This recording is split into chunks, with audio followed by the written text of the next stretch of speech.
kan, ternyata yang ngesot itulah yang kasih amplop. Netizen pun curiga nih bahwa bisa jadi inilah sebabnya sebagian kiai makin kaya raya. Mobil mewah hingga harga miliaran.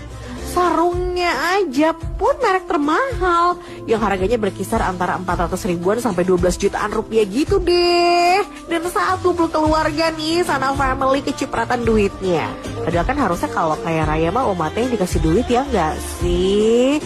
Tapi ya gimana ya, dengan ngasih amplop pada kiai kan diharapkan bisa dapat berkah. Kalau enggak, ya ambil hikmahnya aja deh.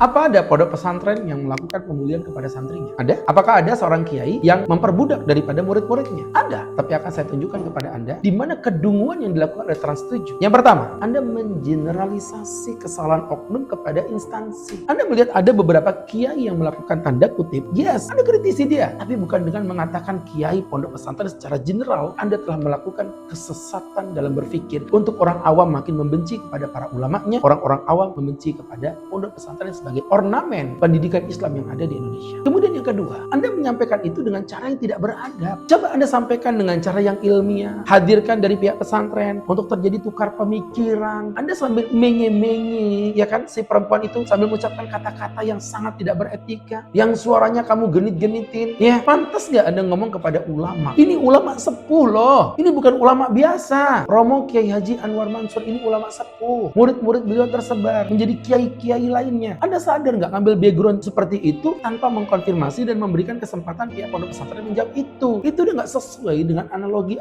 jurnalistik yang Anda pelajari. Kedunguan yang ketiga, framing Anda para santri berjalan dengan cara merendah. Anda bilang itu perbudakan. Terus apa kabar dengan polisi-polisi, tentara, militer yang diajarkan untuk berjalan merayap? Apa Anda mau mengatakan itu sebagai sebuah framing perbudakan? Itu mengajari sebuah kedisiplinan. Anda memframing santri-santri memberi sesuatu kepada guru. Anda bilang ini seperti orang yang ngemis-ngemis bla bla bla. Hei abang, seorang manusia yang berakal paling bodoh sekalipun akan tahu bagaimana cara berterima kasih kepada orang yang menjadi sebab kemuliaan yang kita dapatkan hari ini. Dulu saya datang ke Balikpapan, ada seorang yang membantu membangun pondok pesantren kami, pondok pesantren Ibnul Karim Kualita. Dia orang yang pertama kali membantu. Saya mengingat dia. Kadang saya punya rezeki, saya beri beliau. Apakah ini bentuk daripada suatu perbudakan? Ini suatu khidmah, ucapan terima kasih, karena Rasulullah bersabda, "Man la yazkurin nas la yazkurillah." Barang siapa yang tidak bersyukur kepada manusia, maka dia tidak akan bersyukur kepada Allah. Minta maaf Anda kepada Pak Kiai. Minta maaf kepada seluruh pesantren se-Indonesia. Sebagaimana Anda mempermalukan pondok pesantren dan kiai secara terbuka di televisi nasional, maka Anda wajib hukumnya untuk meminta maaf secara terbuka di televisi nasional, dan Anda wajib memframing kebaikan pondok pesantren dengan data-data yang ada. Saya tunggu jawaban Anda. Hai Trans 7, ini pendapat. Bagaimana pendapat kalian? Saya Uda El Huda, cerdas berpikir.